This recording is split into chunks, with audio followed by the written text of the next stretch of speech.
ஆண்டாள் நாச்சியார் அருளிச் செய்த திருப்பாவை பாடல் 24 மார்கழி மாதம் 24ஆம் தேதி பாடக்கூடிய பாடல். அன்று இவ்வுலகம் அளந்தாய் அடி போற்றி, சென்றங்கு தென்னிலங்கை செற்றாய் திரள் போற்றி, பொன்ற சகடம் உதைத்தாய் புகழ் போற்றி, கன்று குணிலாய் எறிந்தாய் கழல் போற்றி, குன்று குடையா வெடுத்தாய் குணம் போற்றி, வென்று பகை கெடுக்கும் நின் கையில் வேல் போற்றி, என்றென்றும் உன் சேவகமே ஏத்தி பறை கொள்வான் இன்று யாம் வந்தோம் இரங்கலோர் எம்பாவாய். கண்ணன் பெருமைகளை போற்றி புகழ்வதாக அமைந்த பாடல் இது. வாங்க அதன் பொருளை தெரிந்து கொள்ளலாம். மகாபலி இந்த உலகத்தை கைப்பற்றிய காலத்தில் அதை 3 அடிகளால் அளந்து உன்னுடையது என்று உணர்த்தியவனே, உன் திருவடிகளுக்கு வணக்கம். ராமாவதாரம் எடுத்த போது சீதையை மீட்க தெற்கிலுள்ள இலங்கைக்கு சென்று ராவணனை வெற்றி கொண்டவனே, உன் வீரத்திற்கு நமஸ்காரம்.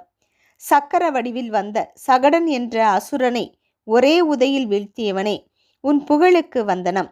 கன்று வடிவில் வந்த வச்சாசுரனை தடியாக கருதி அவனை விலாமர வடிவில் வந்த கபிசாசுரன் மீது ஏறிந்து அழித்தவனே, உன் கால்களில் அணிந்த வீரக்கழலுக்கு மங்களம் உண்டாகட்டும்.